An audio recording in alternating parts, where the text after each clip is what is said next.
जैनधर्मोऽस्तु मङ्गलं सर्वमङ्गलमाङ्गल्यं सर्वकल्याणकारकं प्रधानं सर्वधर्माणां जैनं जयतु शासनं जैनं जयतु शासनं जैनं जयतु शासनं।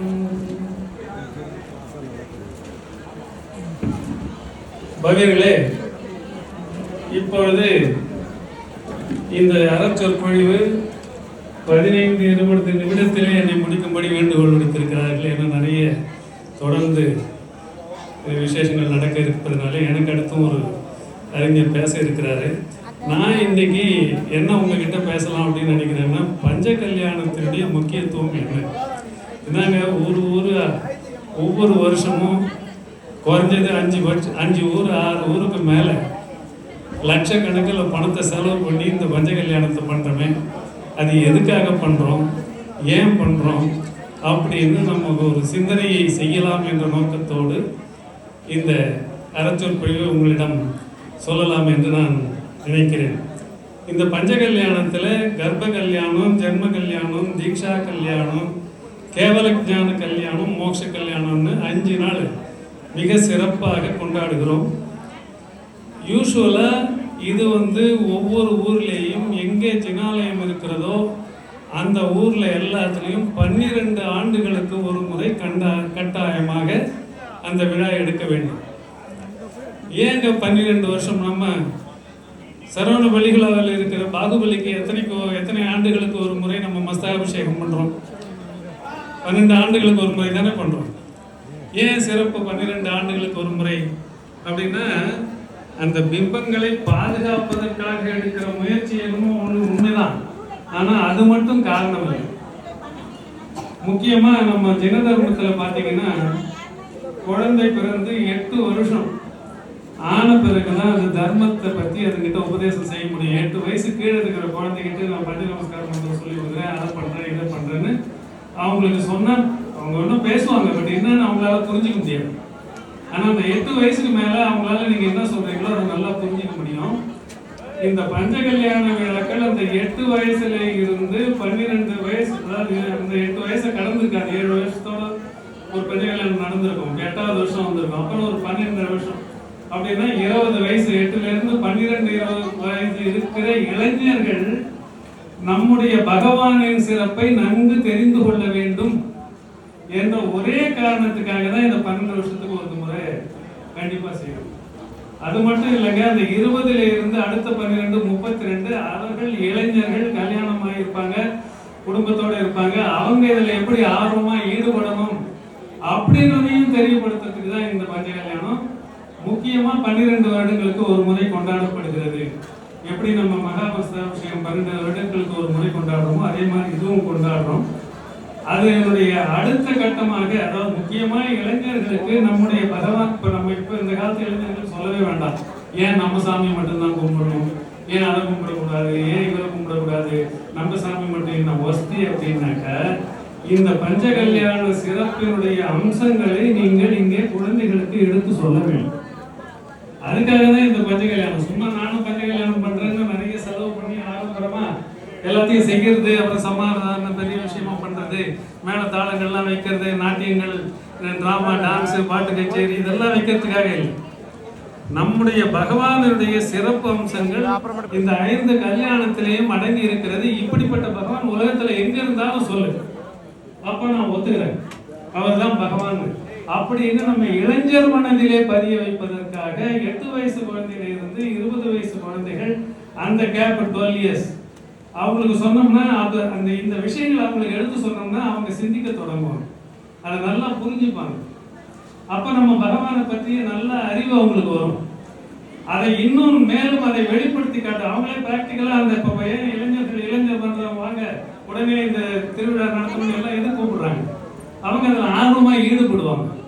அந்த ஆர்வமாக அவங்களை ஈடுபடுத்துறதுக்கும் அதுக்காக தான் 12 வருடத்துக்கு ஒரு முறை கொண்டாடுறோம். அது மட்டும் இல்லாமல் இந்த கோயிலில் வந்தது போனதெல்லாம் சுத்தம் பண்ணி, அங்கே மரங்களும் முளைச்சிருக்கும் கோபுரத்தில் அதெல்லாம் சுத்தம் பண்ணிட்டு நல்ல தூய்மைப்படுத்தி நல்ல வண்ணங்கள் தீட்டி போனது வந்ததெல்லாம் பழுது பார்த்து உள்ள அந்த சாமி உள்ளத்தை அந்த உலோக பிம்பங்கள் எத்தனை இருக்குதோ அத்தனையும் நல்லா தூய்மைப்படுத்தி ரொம்ப அழகா அதை மறுபடியும் புது புது பிம்பம் மாதிரி ஆக்கி அதை நீங்கள் வச்சிருப்பாங்க இந்த பஞ்சகல்யாணம் நடக்கிற சமயத்தில். அதுக்காக தான் இந்த பஞ்சகல்யாணத்தின் முக்கியம் இருக்கிறது. இந்த பஞ்சகல்யாணத்தில் ஆடம்பரத்துக்கோ கேளிக்கைகளுக்கோ மற்றதுகளுக்கோ 2ஆம் பட்சம். முதல் பட்சம் இந்த 5 கல்யாணங்களினுடைய சிறப்புகள் என்ன அப்படின்றத நம்ம குழந்தைகள் மனதில் நல்லா பதியணும். அப்படி பதிஞ்சதுன்னா அவங்க நம்ம பகவானுடைய சிறப்பு தெரிஞ்சுப்பாங்க, கேள்வி கேட்க மாட்டாங்க. இல்லாட்டி ஏன் நம்ம பகவான் தான் கும்பிடணும், ஏன் அந்த பகவானை கும்பிடக்கூடாது, அவரும் தானே தர்மத்தை சொல்றாரு, அவரும் தானே நம்ம சொல்ற மாதிரி சொல்றாங்க அப்படின்னு சொல்லுவாங்க. பாருங்க, இப்போ இந்த முதல் கர்ப்ப கல்யாணத்துல என்ன சிறப்பு நம்ம பகவானுக்குன்ற முக்கியமான விஷயங்களை மட்டும் நான் உங்களுக்கு சொல்றேன். இதெல்லாம் உங்களுக்கு இந்த பஞ்ச கல்யாணத்தினுடைய முதல் நாள் நிகழ்வு நடந்த போது உங்களுக்கு ஞாபகத்துக்கு வர்ற மாதிரி பதிகிற மாதிரி உங்களுக்கு எடுத்து சொல்லப்பட்டதா என்பதை நீங்கள் சிந்தித்து பார்க்க வேண்டும். பகவான் பொதுவா தேவலோகத்துல இருந்து அங்க உயிர் பிரிந்து இங்க நம்ம பூமிக்கு கர்ப்பத்துக்கு வருவார். அததான் கர்ப்ப கல்யாணம்னு சொல்லுவாங்க. பகவான் இந்த ஜினமாதாவினுடைய கர்ப்பத்துக்கு வர்றதுக்கு 6 மாசத்துக்கு முன்னே இருந்தே தேவர்களுக்கு இந்திரன் ஒரு ஆணையிடுவான். இங்க பகவான் பிறக்க இருக்கிறாரு, இங்க போய் அந்த ஊரை சுபீட்சமாக்கு அப்படின்னு சொல்லுவான். அந்த குபேந்திரனுடைய கட்டளை அடிபணிந்த அந்த தேவர்கள் என்ன பண்ணுவாங்க, ஆக்சுவலா சோதரமேந்திரன் அந்த குபேந்திரன் இருக்கிற தேவர்கள் அவங்க எல்லாம் எந்த நகரத்திலே ஜினபகவான் குழந்தை பிறங்க போகிறதோ அங்க 6 மாசத்துக்கு முன்னே கர்ப்பத்துல வர்றதுக்கு 6 மாசத்துக்கு முன்னே இருந்து ஒவ்வொரு நாளும் 3.5 கோடி ரத்தினம் மழையா பொழியும் டெய்லி. அப்படின்னா அந்த ஊர் எவ்வளவு சுபீட்சமா இருக்கும்னு பாத்துங்க. பகவான் பிறக்கிறதுக்கு 6 மாதத்துக்கு முன்பேயே அவர் பிறக்க போகிற நகரத்துல டெய்லி ரத்தின மழை தேவர்களால் பொழியப்படும். அதுவும் 3.5 கோடி ரத்தினங்கள் ஒரு நாளும் 3 வேளை பொழியும். அதோட மட்டுமில்லை, அந்த நகரத்தையே அழகுபடுத்துவாங்க. அவங்க நல்ல ஆர்ச்சஸ் எல்லாம் பில்ட் பண்ணுவாங்க, நல்ல தோரணங்கள் அமைப்பாங்க, கொடி கம்பங்கள் அமைப்பாங்க. அப்படியே விழாக்கோலம் போல அந்த நகரமே விழாக்கோலம். எங்க பிறக்கிறதுக்கு இன்னும் 6 மாசம் கர்ப்பத்திலேயே வரல, அந்த 6 மாசத்துக்கு முன்னே இருந்து இந்த வேலையெல்லாம் நடக்க ஆரம்பிச்சு. இவ்வளவு சிறப்புகள் அங்க இருக்குது கர்ப்ப கல்யாணத்துல. அதோட மட்டும் இல்லை, அந்த கர்ப்பத்துல அந்த குழந்தை தங்குவதற்கு முன்னே அந்த ஜினமாதா 16 கனவுகளை, சுப கனவுகளை காண்பாங்க. வெடிகாலம் அந்த 2:30 ஜாமத்துக்கு முன்ன அந்த கனவுகளை காண்பார்கள். அந்த கனவுகளினுடைய பலன் என்ன என்று தன்னுடைய ராஜா கிட்ட கேட்பாங்க. ராஜா அங்க இருக்கிற அந்த முக்கியமான புரோகிதரை கூப்பிட்டு இதனுடைய பலன் என்ன அப்படின்னு சொல்றாரு. அவர் இந்த 16 கனவுகளுடைய பலன்களையும் உங்களுக்கு எடுத்து சொல்லுவாங்க. கண்டிப்பா அந்த பலன்கள் இந்த பஞ்ச கல்யாணத்துல எடுத்து சொல்லப்பட்டிருக்கும். இந்த ரத்தினமழை பொழிகிறது சொன்னாங்களா இல்லையா தெரியாது. அந்த 16 கனவுகளும் உங்களுக்கு ஒரு நல்ல தெய்வீக குழந்தை பிறக்க போகிறது, அதனுடைய அடையாளம் தான் அப்படின்னு சொல்லுவாங்க. அதோட சொல்றதோட மட்டும் இல்லாம அந்த சமயத்துல, அதாவது கர்ப்பத்துக்கு குழந்தை வருவதற்கு முன்னேயே தேவர்கள் அங்க அந்த குழந்தை பெறப்போகிற தாய் தந்தை 2 பேரையும் பாராட்டி அவங்களுக்கு பரிசு பொருட்களை கொடுத்து நிறைய ரத்தினம், மாலைகள், ஆடை அணிகலன்கள் எல்லாம் நிறைய கொடுத்து, அதை தேவலோகத்திலிருந்து கொண்டு வந்தது. நம்ம ஊர்ல சரக்கு கிடையாது, அவ்வளவையும் அங்கிருந்து கொண்டு இவங்களுக்கு கொடுத்துட்டு வாழ்த்துட்டு போவாங்க. அதோட மட்டும் இல்லை, யாரு இந்த நடு உலக அமைப்பை பற்றி தெரிந்து கொண்டிருக்கிறதுக்கும் அவங்களுக்கு தெரியும். இந்த ஜம்பு தீபத்துல 6 மலைகள் 7 பூமிகள் இருக்குன்னு தெரியும். அந்த 6 மலைகள்லயும் பத்மம், மகாபத்மம் போன்ற குளங்கள் இருக்குதுன்னு தெரியும். அந்த குளங்கள்ல எப்படிப்பட்ட ஒரு தாமரை மலர் இருக்குதுன்னு தெரியும். அதெல்லாம் மண்ணால் ஆனது. அந்த தாமரை மலர்ல ஸ்ரீ, ஹ்ரீ, திருதி, கீர்த்தி அப்படின்ற லட்சுமிகள், தேவ கன்னிகைகள் அங்க வசிக்கிறாங்க. அந்த தேவ கன்னிகைகள் எல்லாரையும் கூப்பிட்டு இந்த தேவமாதாவுக்கு நர்ஸா அமைச்சிட்டு போவோம். They will be nursing the Devamatha. அவங்க குழந்தை கர்ப்பத்துக்கு வர்றதுக்கு முன்னே இருந்து அவங்களை டேக் கேர் பண்ணிக்கிறதுக்கு இத்தனை நர்ஸ் யாரு, அவங்க எல்லாம் தேவ கன்னிகைகள். நம்ம மனிதர்கள் மாதிரி வேடம் அணிந்து இங்க அவங்க அரண்மனையில இருப்பாங்க. அவங்க இருந்து அவங்களுக்கு நர்சிங் எல்லா விதமான அந்த மாதாவினுடைய எல்லா சௌகரியமா இருக்கிற அளவுக்கு அவங்களை நல்லா பாதுகாத்து நல்ல முறையில் அவங்களுக்கு உணவளித்து குளிப்பாட்டி அவங்களை ஆனந்தமா இருக்கிற மாதிரி வச்சுப்பாங்க. அதுதான் அவங்க இந்த 7 தேவகன்னிகள் பொறுப்பு. அதை இந்திரனே சொல்லிட்டு போவான், நீங்க தான் பார்த்துக்கணும், குழந்தை பிறகுற வரைக்கும் ஈவன் அவங்களுக்கு வந்து மருத்துவச்சியா இருந்து குழந்தை பிறகுற வரைக்கும் அவங்களுடைய கர்ப்ப கல்யாணத்துல இதுதாங்க நடக்குது. இந்த விஷயம் எல்லாம் நம்ம குழந்தைக்கு தெரியணும். இதை தெரிஞ்சுக்கிட்டு இந்த மாதிரி நீங்க எந்த கடவுளை சொல்றீங்களோ அந்த குழந்தைக்கு நடந்துதான்னு நீ நினைச்சு பாரு. அப்படி நடந்திருந்ததுன்னா நீ சொல்ற கடவுள் கடவுள் தானே நான் ஒத்துக்கிறேன் அப்படின்னு நம்ம அவங்களுக்கு புரிய வைக்கணும். அப்ப நம்முடைய கடவுளின் சிறப்பை பத்தி அவங்க தெரிஞ்சுப்பாங்க. அடுத்த 2வது கண்டு ஜென்ம கல்யாணம்னு நடக்கும். ஜென்ம கல்யாணம் நடக்கும் போது நீங்க இங்க நம்ம ஜென்ம கல்யாணத்துல இங்க சிறப்பு என்னன்னு பாத்தீங்கன்னா ஏகப்பட்ட கூட்டம் அன்னைக்கு தான் இருக்கும். அன்னைக்கு யானையில ஊர்வலம் போய் அபிஷேகம் ஜலத்தை தூரத்துல இருந்து கொண்டு வந்து அபிஷேகம் பண்றதுதான் ஒரு சிறப்பான நிகழ்வாக நடக்கும். அப்புறம் ஒரு சில கேளிக்கைகள் நடத்துவாங்க. அந்த ஜனபாலனோட விளையாடுற மாதிரி தொட்டில் ஆடுற மாதிரி சில கேளிக்கைகள் நடப்பாங்க. அங்க உண்மையாக நம்ம தெரிந்து கொள்ள வேண்டியது இந்த ஜென்ம கல்யாணத்துல என்னன்னாக்க, குழந்தை பிறக்கும் அந்த சமயத்துல குழந்தை எப்போ கர்ப்பத்துல இருந்து வெளியில வருதோ அந்த பிரசவம் ஆகிற அந்த நேரத்துல தேவர்களுடைய இருக்கைகள் தானாக அசையும். எந்தெந்த தேவலோகத்துல என்னென்ன அந்த இசைக்கருவிகள் இருக்குதோ அந்த இசைக்கருவிகள் தானாக ஒலிக்கும். அதுவே இப்படி ஆடும் சேரு அந்த இசைக்கருவிகள் தானா முழங்கும். யாரும் அதை முழங்க வைக்க மாட்டாங்க. அப்படி முழங்குச்சுன்னா தேவர்கள் நினைச்சுப்பாங்க ஒரு தீர்த்தங்கிற பாலகன் பிறந்திருக்கான் அப்படின்ட்டு. அவங்களுக்கு அந்த அவதி ஞானம் இருக்கிறதுனால எங்க பிறந்திருக்கிறான்னு அவங்களுக்கு தெரியும். ஏன்னா அந்த கர்ப்ப கல்யாணத்தெல்லாம் வந்து சிறப்பு செய்துட்டு போயிருக்கிறாங்க. அதனால அந்த திசை நோக்கி முதல்ல வணங்குவாங்க. அங்க வணங்கிட்டு அங்கிருந்து அவங்க அப்படியே அவங்க பரிவாரங்களோட சேர்ந்து ஒரு யானை மேல ஏறி தேவலோகத்துல இருந்து அந்த ஜினபாலகன் எங்க பிறந்திருக்கிறாரோ அங்க வருவாங்க. அந்த யானைக்கு பேர் தாங்க ஐராவதம். அந்த ஐராவதம்ன்ற யானை நம்ம விலங்கு யானை கிடையாது. அதுல அணிகர்னு நினைக்கிறேன், தேவஜாதியில ஒரு அணிகர்னு ஒரு ஜாதி இருக்குது. அந்த அணிகரனுடைய சிறப்பு என்னன்னு கேட்டீங்கன்னாக்க, எந்த தேவனுக்கு என்ன வாகனம் வேணுமோ அந்த வாகன ஷேப் அவன் எடுத்துப்பான். தேவர்கள் தங்களுடைய உருவை எப்படி ஒன்றாலும் மாற்றிக்கொள்ளக்கூடிய திறமை அவங்ககிட்ட இருக்கு, அந்த விக்கிரியா சக்தி இருக்கு. அதனால அந்த தேவன் வந்து அந்த பெரிய ஐராவதம் என்கின்ற ஒரு பெரிய யானை, அந்த யானையிலிருந்து தேவலோகத்திலிருந்து அப்படியே இறங்குவான். தேவனுடைய பரிவாரங்களோடு அப்படியே கீழே வருவோம். அப்பதான் அதை பார்த்தா இங்க ஏதோ ஒரு சிறப்பு நடந்துருக்குது அப்படின்றது எல்லாரும் தெரிந்து கொள்ளுகிற அளவுக்கு அது விமர்சையா நடக்கும். ஜெய ஜெய கோஷம் ஏற்படுத்தி கொண்டு அந்த தேவர்கள் பூமியில இறங்குவாங்க. அந்த பெரிய உருவம் எடுத்து கொண்டு வந்த யானை எப்படி இருக்குன்னாக்க, அதனுடைய பல துதிக்கைகள்ல தாமரை மலர்கள் இருக்கும். அந்த தாமரை மலர்கள்ல தேவகன்னிகைகள் நடனம் ஆடுவாங்க. அப்படிப்பட்ட ஒரு விசேஷத்தை பார்த்தீங்கன்னா அந்த உலக மக்கள் எப்படி பிரமிச்சு போவாங்க பாருங்க. அதை பார்த்தே நம்ம தெரிஞ்சுக்கலாம் ஜனபாலனுடைய சிறப்பு. அது இந்த தீர்த்தங்கர நாமகர்மத்தினுடைய சிறப்பு. தீர்த்தங்கர நாமகர்ம உதயத்தினால தேவர்கள் வந்து இந்த மாதிரி வராங்க.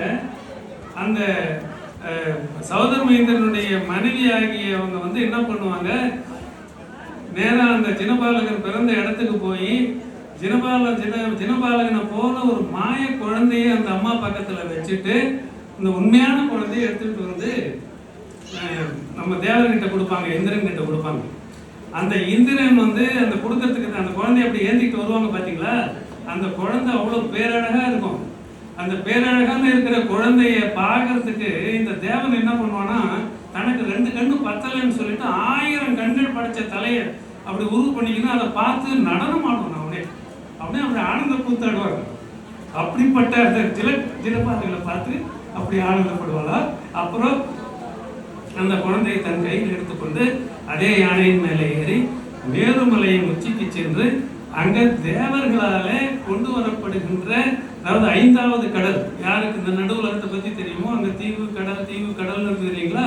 அது 5வது கடல்ல இருந்து நீரை கொண்டு வந்து 1008 கலசங்களால தேவர்களால கொண்டு வந்து அபிஷேகம் பண்ணுவாங்க. அந்த கலசங்கள் எப்படி இருக்குன்னு கேட்டீங்கன்னா, தேவர்களோட விக்கிரியா சக்தி இல்லையா. ஒரு தேவனுடைய கையை நீட்டினாங்கன்னா 5வது கடலுக்கு போயிடும். அந்த கை அங்கிருந்து ஒரு கலசத்தை கொண்டு இப்படி நீட்டினான்னா மேருமலைக்கு மேல போயிடும்.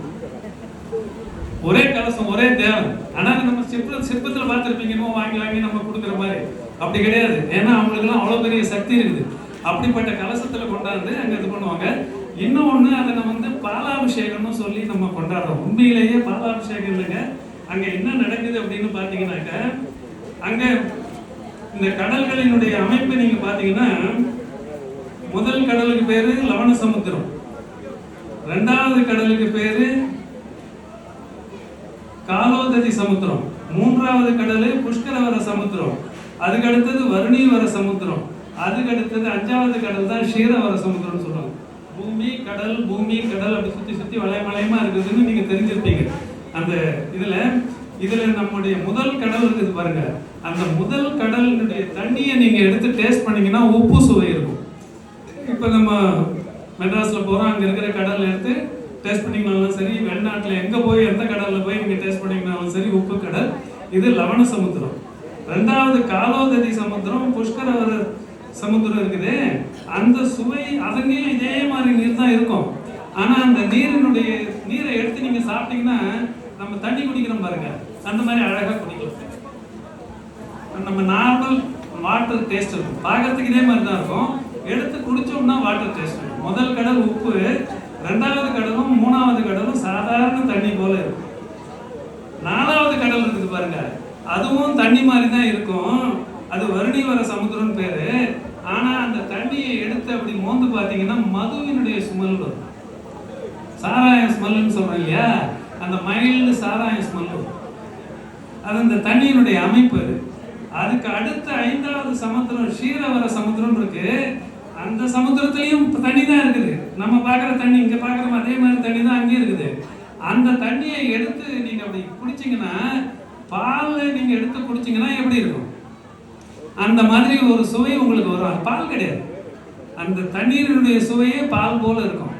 அந்த தண்ணீரை கொண்டாந்து ஜினபாலனுக்கு அபிஷேகம் பண்ணதுனால நம்ம கண்மூடித்தனமா பாலாலேயே இப்போ அபிஷேகம் பண்ணுறதை நம்ம பண்ணிட்டு இருக்கோம். சிந்தனை பண்ணுங்க, பாலால நம்ம அபிஷேகம் பண்ணணுமா வேண்டாமான்றது தூய ஜலத்தினாலே அபிஷேகம் பண்ணாலே போதும்.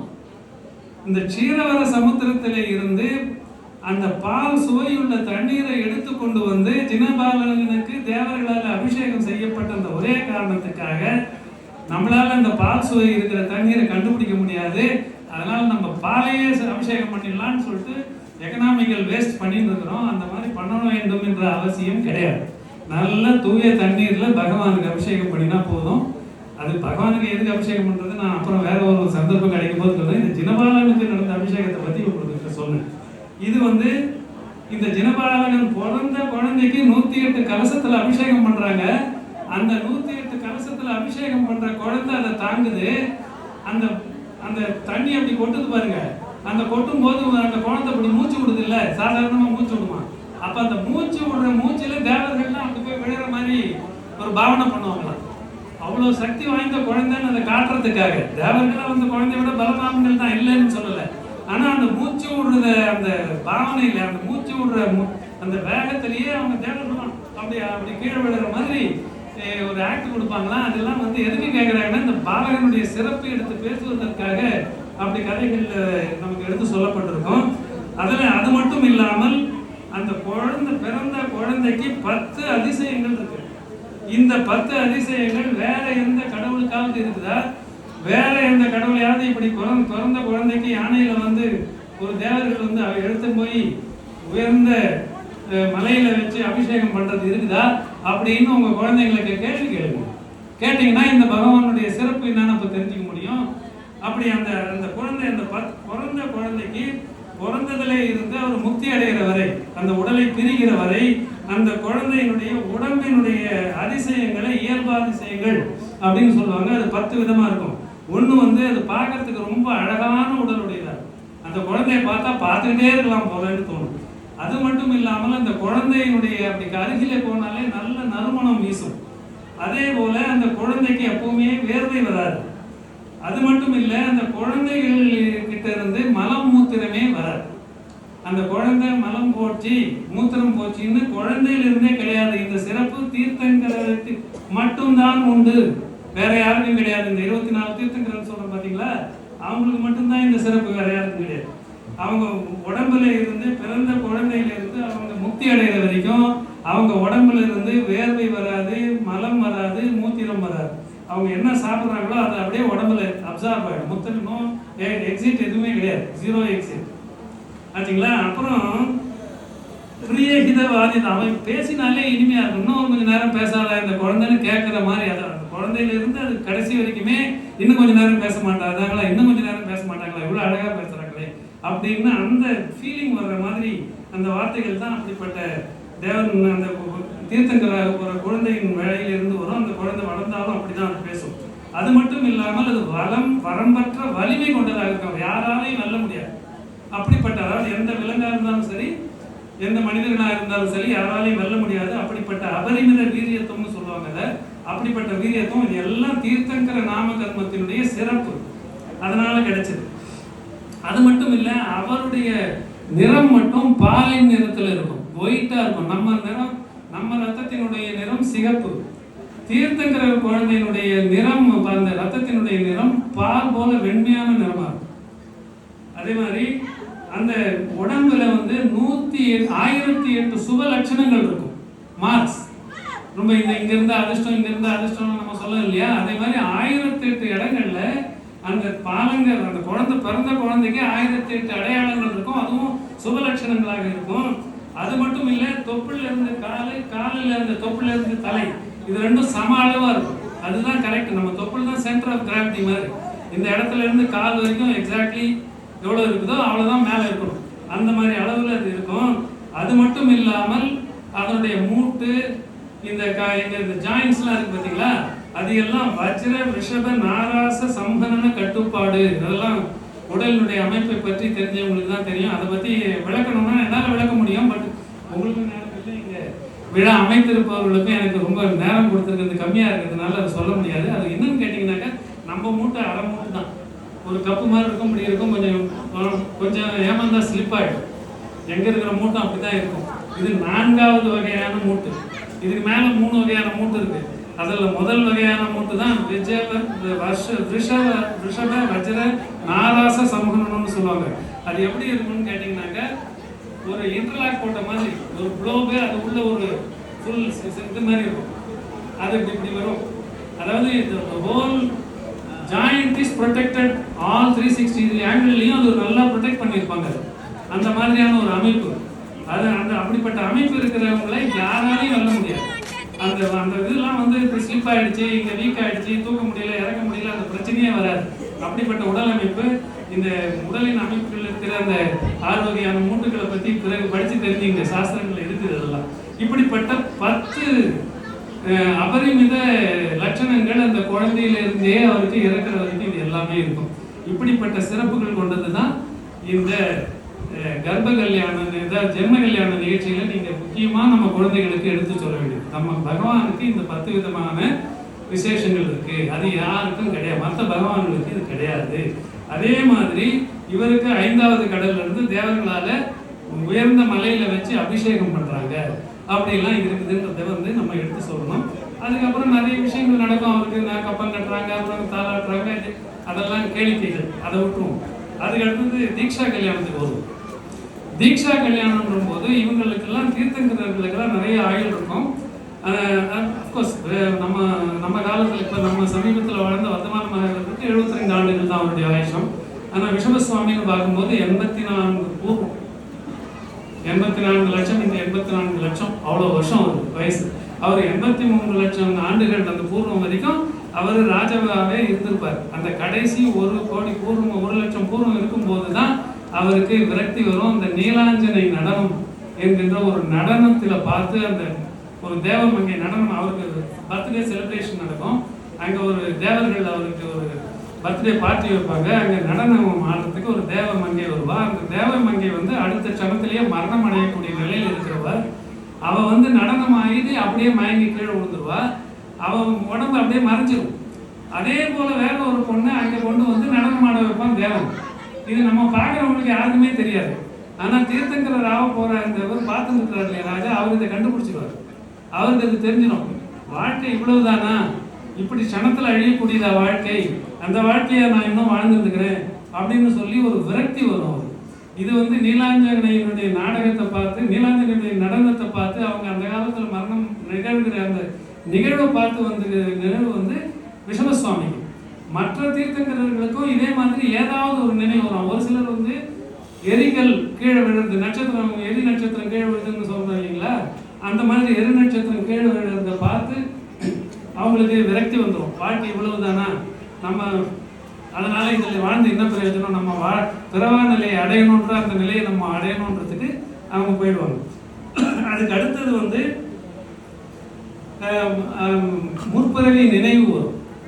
அந்த மாதிரி ஒரு சிலருக்கு முடி வந்து வெள்ளையாயிடும், அதை பார்த்து கூட அவங்களுக்கு வாழ்க்கை வெறுப்பு வந்துடும். இந்த மாதிரி பலவித நிகழ்வுகளால இவங்களுக்கு வாழ்க்கையின் மேல வெறுப்பு வந்து அவங்க வந்து இந்த வாழ்க்கை வந்து நிலையிட்டது, இதுல இன்னும் சாரமே கிடையாது, பிறவா நிலையை நம்ம அடையணும், பிறவியே ஒரு துன்பம் அப்படின்னு நினைச்சு அந்த துறவு ஏற்று, அந்த துறவு ஏற்கும் போது என்ன நடக்கும் அப்படின்னு பார்த்தீங்கன்னாக்கா, அந்த சமயத்துல பிரம்ம கல்பம்னு ஒரு கல்பம் இருக்கு.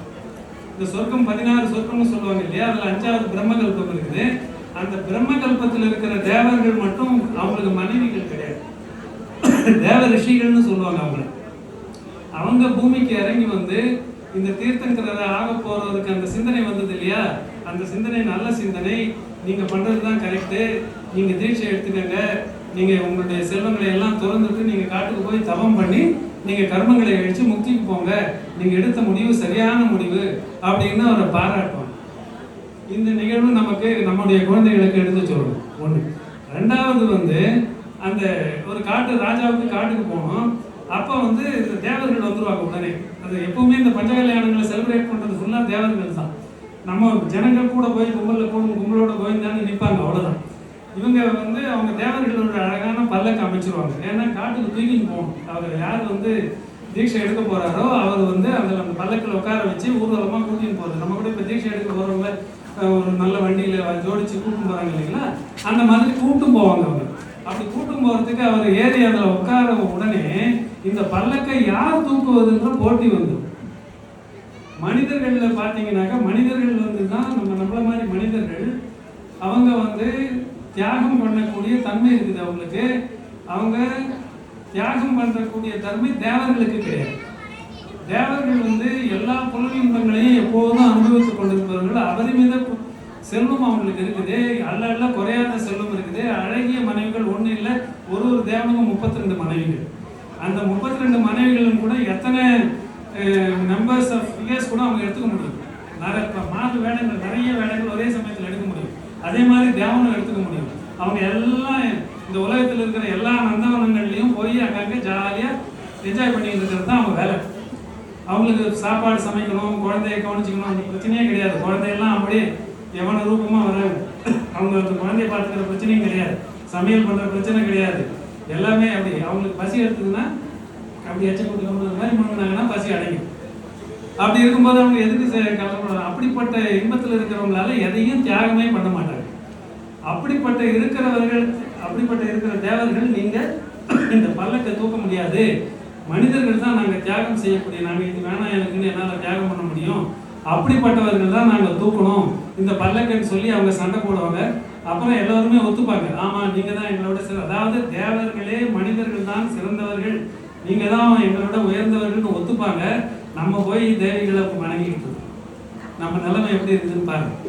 அவங்களே நீங்க தான் உயர்ந்த ஸ்தானத்தில் இருக்கீங்க எங்களை விடன்னு தேவர்களே சொல்லி நீங்களே முதல்ல தூக்குங்க இந்த பல்லக்க அப்படின்னு சொல்லி மனிதர்கள் கொஞ்சம் தூரம் பல்லக்க முதல்ல தூக்கிட்டு போவாங்க. அப்புறம் தேவர்கள் டேக் ஓவர் பண்ணிப்பாங்க. அவங்க அப்படியே ஆகாயத்தில் பறந்து சீக்கிரமா அவர் எந்த வனத்துக்கு போகணுமோ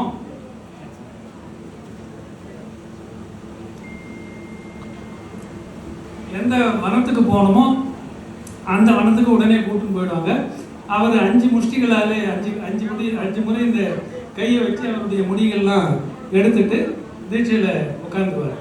இந்த சிறப்பு வேற யாருக்காவது இருக்குதா கடவுளுக்கு அப்படின்னு நம்ம குழந்தைகளுக்கிட்ட தெளிவுபடுத்தணும். பாருங்க, இப்படிப்பட்ட சிறப்பு இருக்குதா? ஏதாவது நீங்க சொல்ற கடவுள் யாராவது இப்படி தீட்சை எடுத்து போயிருக்கிறாரா? தான் எவ்வளோ ராஜாவாக தான் இருந்திருக்கிறாரு, எல்லாத்தையும் திறந்துட்டு இப்படி தீட்சைக்கு போயிருக்கிறாரு, காட்டில் உட்காந்து தவம் பண்றாரு அப்படின்ற அந்த நிகழ்வு ஒன்று இருக்குது. அதுக்கப்புறம் முக்கியமாக நம்ம இந்த தீட்சா கல்யாணத்தில் தெரிந்து கொள்ள வேண்டியது ஆகாரச்சரியை. அது முதல்ல விஷபசுவாமியினுடைய ஆகாரச்சரியை தான் ரொம்ப முக்கியமான சரியை. ஏன்னு கேட்டீங்கன்னா, அதுக்கு முன்ன இது போக பூமியா இருந்தது, இப்போ கர்ம பூமியா மாறி இருக்குது. முனிவர்களா இப்பதான் முதல்ல தொடங்கி இருக்கிறாங்க. அப்படிப்பட்ட முனிவர்கள் எப்படி ஆகாரம் எடுத்துக்கணும் அப்படின்ற விதிமுறையை இந்த உலகத்துக்கு கற்பிக்கணுன்றதுக்காக அவருக்கு ஆகாரத்துக்கு வருவாரு. இவர் எதுக்கு எல்லாத்தையும் தொலைந்துட்டு போனவர் எதுக்கு நாட்டு பக்கம் வராருன்னு மக்களுக்கு தெரியாது. நாட்டு பக்கம் வர்றவரை பார்த்து அவருக்கு இந்த பொன் பொருள்களையும் அவங்க கிட்ட இருக்கிற எல்லாம் யாருக்கிட்ட என்ன இருக்குதோ அதெல்லாம் கொடுத்து போய் இந்தாங்க எடுத்துங்கன்னு அவங்க கிட்ட கொடுப்பாங்க.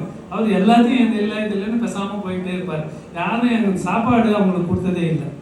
கடைசியில் வேற ஒருத்தருக்கு முன்பிறவியில் அவர் இந்த மாதிரி முனிவருக்கு இந்த ஆகார தானம் அளித்தது கனவில் வந்து அவர் வந்து இந்த கனவுல வந்த உடனே அந்த புரோகிதனை கூப்பிட்டு கேட்பாரு. அவர் சொல்றாரு, உங்களுக்கு அன்னைக்கு அப்படிப்பட்ட ஒரு நிகழ்வு உங்கள் அரண்மனையில் நடக்க போகுதுன்னு. அன்னைக்கு அவர் அங்கே வருவார். அப்போதான் அந்த கரும்புஞ்சி அறை கொடுக்குற அந்த சிறப்பு நிகழ்வு நடக்கணும். அதுலேருந்து தான் முனிகளுடைய ஆகார சரியை எப்படி இருக்கணுன்றதை உலகத்துக்கு அவர் கற்றுக் கொடுத்துட்டு போனார். இது ஒரு சிறப்பான நிகழ்வு. இந்த ஒரு நிகழ்வையும் நம்ம இந்த கல்யாண வைபவத்தில் நம்ம தெரிஞ்சுக்கணும். அப்புறம் இவர் கடுமையான தவம் இயற்றி அவர் வந்து கேவல ஞானத்தை பெறுவார். அந்த கேவல ஞான கல்யாணம் தான் 4ஆம் நாள் கல்யாணம். அப்போதான் இந்த சமவசரண அமைப்பு நிகழும். கேவல ஞான கல்யாணத்தில் என்ன முக்கியமாக நம்ம தெரிஞ்சுக்கணும் அப்படின்னு கேட்டிங்கனாக்கா, இவர் என்ன மாதிரி தவம் செய்து இவர் இந்த கர்மங்களை அழித்தார் அப்படின்றது முக்கியமாக நம்ம தெரிஞ்சுக்கணுங்க. அதாவது எப்படிப்பட்ட தியானத்தை இவர் செய்தார். இந்த தியானம் அப்படின்னு வரும்போது ஆர்த்த தியானம், ரௌத்ர தியானம், தர்ம தியானம், சுக்ல தியானம் அப்படின்னு 4 தியானங்கள் நம்ம ஆகமத்தில் விளக்கப்பட்டிருக்கு. இது சாதாரண மலர்மணி, துந்துபி போன்ற புஸ்தகங்களில் கூட இருக்குது. நீங்கள் இதை கஷ்டப்பட்டு ரொம்ப டீப்பாக போய் பெரிய பெரிய ஆகமங்கள்லாம் எடுத்து படிக்கணுன்ற அவசியம் கூட இல்லை. அப்படின்னா நீங்கள் என்னன்னு தெரிஞ்சுக்கலாம். ஆர்த்த தியானம்னா என்னன்னாக்க, நமக்கு எது இஷ்டமோ அது நம்மகிட்ட இருந்து விலகி போயிடுறது. அது இஷ்ட வியோக தியானம்னு சொல்லுவாங்க. ஐயோ என்கிட்ட இருந்து இது போயிடுச்சு, ஐயோ என்கிட்ட இருந்து இது போயிடுச்சு அப்படின்ட்டு கஷ்டப்படுறது. அதே மாதிரி எது நமக்கு வெறுக்கிறோமோ அது நம்மகிட்ட வந்து சேர்றது. அது அனிஷ்ட சயோகம்னு பேர். அதே மாதிரி ஏதாவது ஒரு நமக்கு வலி, வேதனை, உடம்புல ஏதாவது வியாதி அது மாதிரி வந்துட்டுன்னா அந்த வேதனையை பொறுக்க முடியாமல் ஐயோன்னு போட்டு அலறமே, அதுக்கு வேதனா ஜனிதம்னு பேர். அப்புறம் நிறைய பொருள் சேர்க்கணும். அவங்கக்கிட்ட அது இருக்குது, இவங்ககிட்ட இது இருக்குது, என்கிட்ட ஒன்றுமே இல்லையா, அது போல் நம்ம நிறைய சேர்க்கணும் அப்படின்னு அந்த பொருளாசை மேலே வருகிற அந்த கற்பனைகளுக்கு அதுக்கு பேர் நிதான ஜனிதம். இதெல்லாம் தியானம். இந்த தியானம் பண்ணுறதுக்கு நமக்கு யாரும் எதுவும் கற்றுக் கொடுக்க வேண்டியதே இல்லை. இதை விட ஒஸ்ட தியானம் தான் ரௌத்ர தியானம். அந்த ரௌத்ர தியானம் இம்சை பண்ணுறதுல ஆனந்தம் அடைகிறது. இம்சா தியானம்னு சொல்லுவாங்க. அதே மாதிரி பொய் சொல்றதுல ஆனந்தம் அடைகிறதுல ஒரு சிலர் இருப்பாங்க, அதை மிருஷானந்தம்னு சொல்லுவாங்க. அதே மாதிரி திருடுறதுல ஒரு சிலர் ஆனந்தப்படுவாங்க, அதை சௌரஷ்யானந்தம்னு சொல்லுவாங்க. அதே மாதிரி பொருட்களை சேர்த்து வச்சுக்கிறதுல இதுல 10 என்கிட்ட இருக்கு, இது மாதிரி என்கிட்ட 20 இருக்குது, இது மாதிரி 10 பங்களா, 15 காரு, இது மாதிரி எல்லாம் மாடலாக நிறைய சேர்த்து வச்சுருக்கிறேன். நான் இத்தனை நெக்லஸ், இத்தனை புடவை, இத்தனை சாரி, இத்தனை பேண்ட், இத்தனை ஷர்ட்டு அவ்வளோ வச்சுருக்கிறேன் அப்படின்லாம் அந்த மாதிரி அளவுக்கு மீறி சேர்த்து அதில் ஆனந்தப்படுறது. அது வந்து அந்த சம்ரக்ஷானந்தம்ன்ற அப்படிப்பட்ட ஒரு தியானம். அதெல்லாம் வந்து ரௌத்ர தியானம்னு சொல்லுவாங்க. இந்த மாதிரி 2 வகையான தியானங்களை பண்ணுறதுக்கு நம்ம யாருக்குமே சொல்லிக் கொடுக்க வேண்டாம். மீனுக்கு எப்படி நீச்சல் கற்றுக் கொடுக்க வேண்டாமோ அது மாதிரி நம்ம எல்லாருக்கும் பிறந்த குழந்தை கூட எப்படி தியானம் பண்ணணும், இந்த மாதிரி தியானங்கள் பண்ணணுன்றது தெரியும். அப்புறம் தர்ம தியானம்னு இருக்குது. அதில் ஆக்ஞா விஷயம், அபாய விஷயம், விபாக விஷயம், சம்ஸ்தான விஷயம்னு 4 வகையான தியானங்கள் இருக்குது. ஆக்ஞா விஷயம்னா என்னன்னா, இந்த அரகந்தர், இப்போ நம்ம யாரை பற்றி பேசிட்டு இருக்கிறோமோ அவர் என்ன உபதேசம் நமக்கு இந்த கேவல ஞானம் அடைந்த பிறகு அவர் கொடுத்தாரோ அந்த சிந்தனைகளை நாம் தெளிந்து அதை பற்றி ஆராய்ச்சி செய்து அதை யோசனை பண்ணிக்கிட்டே இருக்கிறோமே, அதை நம்ம கட்டளையாக ஏற்றுக்கொண்டு அதை நிகழ்த்துகிறோமே, அதுக்கு பேர் ஆக்ஞா விஷயம்னு பேர். அதே மாதிரி உலகம் எப்படிப்பட்ட அபாயங்களால் சூழ்ந்திருக்கிறது என்பதை சிந்தனை பண்ணுறது அபாய விஷயம்னு பேர். அப்புறம் இந்த கர்மங்கள் வினை உதயத்துக்கு வந்து பலன் கொடுக்கும்போது நம்மளை எப்படியெல்லாம் ஆட்டி படைக்குது அப்படின்றத சிந்தனை பண்ணுறது விபாக விஷயம்னு பேர். அப்புறம் இந்த உலகத்தின் அமைப்பு எப்படி இருக்குது, நரகலோகம் எப்படி இருக்குது, தேவலோகம் எப்படி இருக்குது, பவனலோகம் எப்படி இருக்குது, நம்ம வாழ்கிற உலகம் எப்படி இருக்குது, கடல் எப்படி இருக்குது, இங்கெல்லாம் என்னென்ன இன்பம் இருக்குது, என்னென்ன துன்பம் இருக்குது அப்படின்னு சிந்தனை பண்ணுறது சம்ஸ்தான விஷயம். இதெல்லாம் தர்ம தியானத்தில் வருது. அதாவது கொஞ்சம் தர்மம் பக்கம் வந்தவங்க இப்படிப்பட்ட தியானங்களை பண்ணுறாங்க. அதுக்கு அடுத்தது சுக்ல தியானம். இந்த கேவல தியானத்தை அடைய போகிறவர் இந்த சுக்ல தியானத்தை 4 விதமாக சொல்லுவாங்க.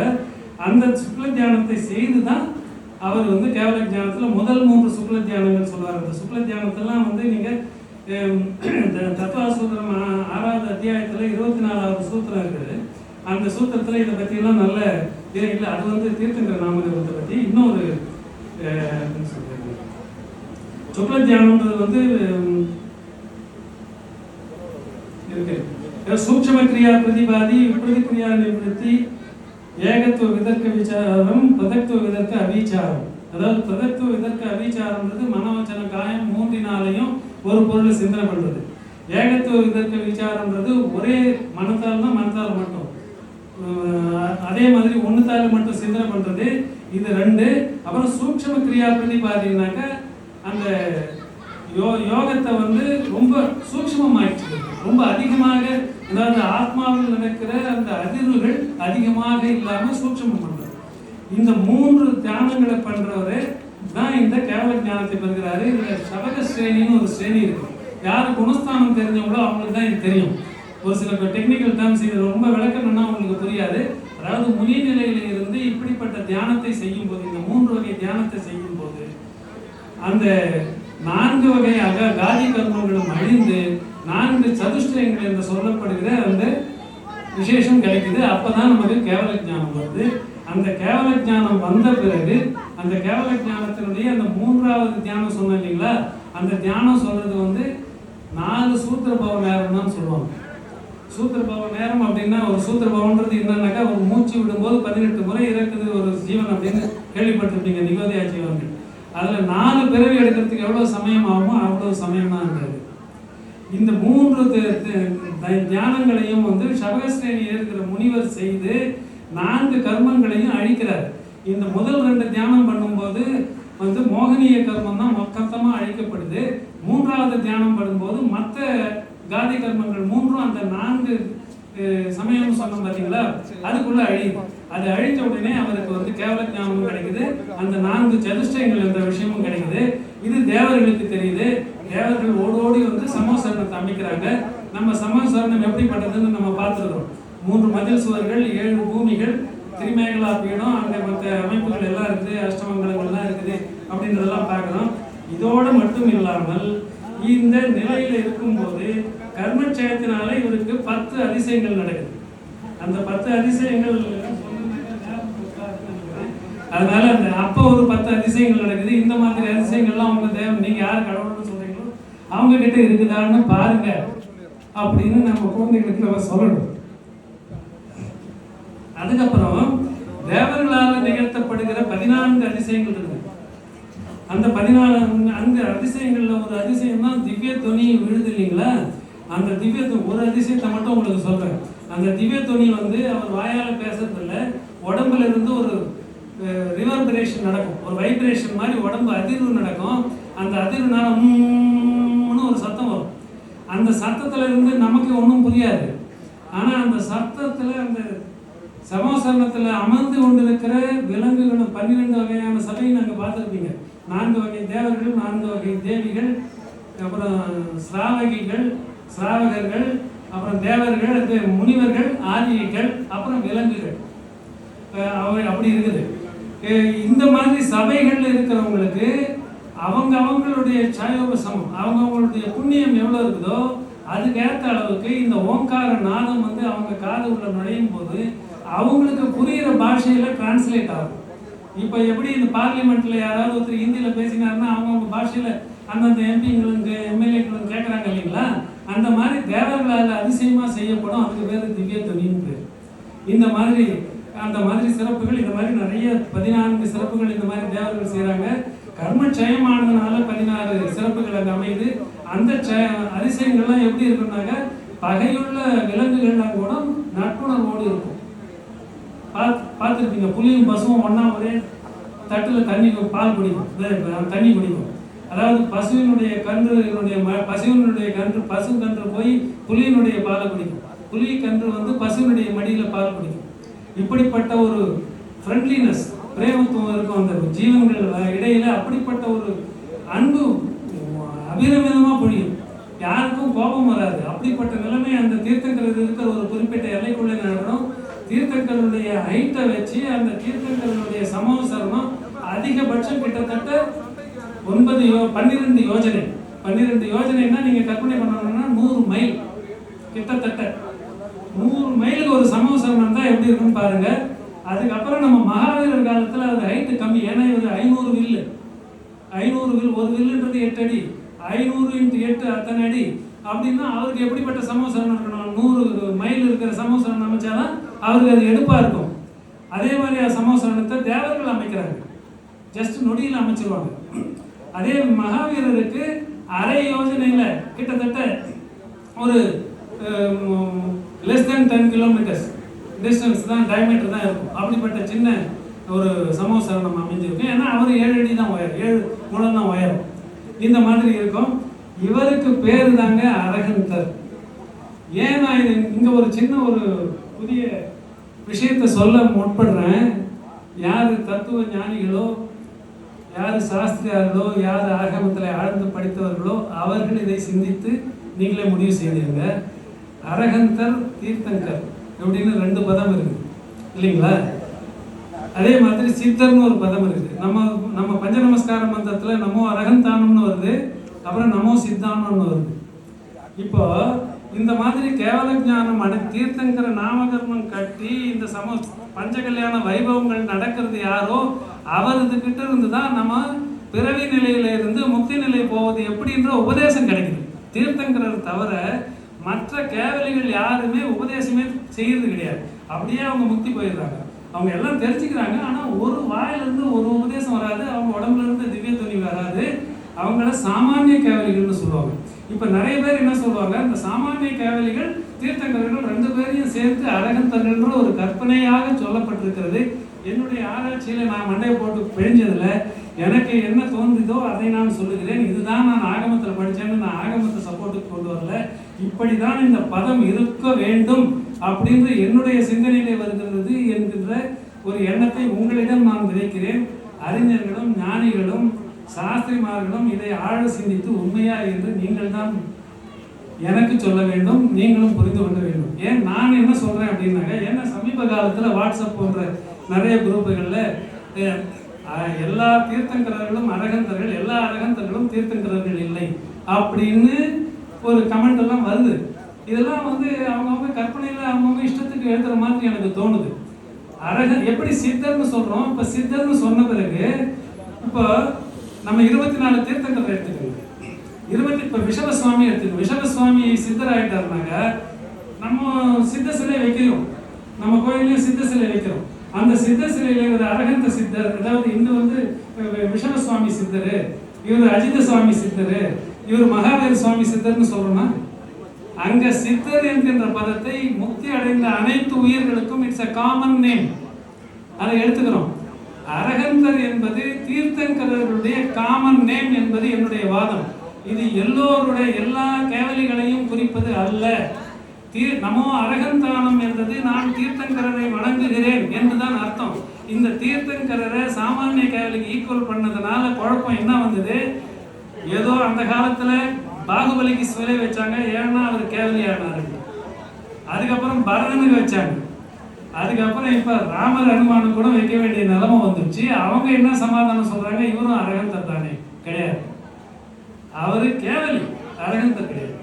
அரகந்தர் யாருன்னாக்க, யாரு தீர்த்தங்கர நாமம் கற்றி நமக்கு பஞ்சகல்யாண அந்த வைபவங்கள் நிகழ்ந்து கேவல ஞானம் அடைந்து சமோசரணத்தில இருந்து அவரோபதேசம் செய்பவர்களுக்கு பெயர் அரகந்தர்கள். அவர் தான் நம்ம முதல்ல வணங்குறோம். அதனால்தான் நமோ அரகந்தானம்.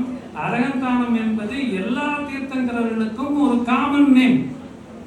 சித்தர்களுக்கு எப்படி எல்லா சித்தர்களுக்கும் காமன் நேம் சித்தர்னு இருக்குது, அவங்களுக்கு இண்டிவிஜுவல் நேமால நம்ம கும்பிடுறது இல்லை, பேர் சொல்றது கூட இல்லை. அதே மாதிரி அரகந்தர்னா, ஏன்னா நம்ம ஒரு பகவான் கூட அட்டாச் ஆகிடக்கூடாது. நம்ம வீதராகத்தை நம்ம பேஸ், நம்ம ஜெயின தர்மத்தினுடைய பேஸ் வீதராகம், நடுநிலைமை உணர்வு. எனக்கு மகாவீரர் தான் சுவாமின்னு எடுத்தேன்னா அப்போ மற்ற சுவாமியெல்லாம் எனக்கு 2ஆம் பட்சம் ஆயிடுது. அப்படி ஒரு நிலைமை இருக்கக்கூடாது. எல்லா தீர்த்தங்கரர்களும் சமம். அவங்க என்ன ஹைட் இருந்தாலும் சரி, குள்ளமாக இருந்தாலும் சரி, உயரமாக இருந்தாலும் சரி, அவங்க எல்லோரும் சமம்.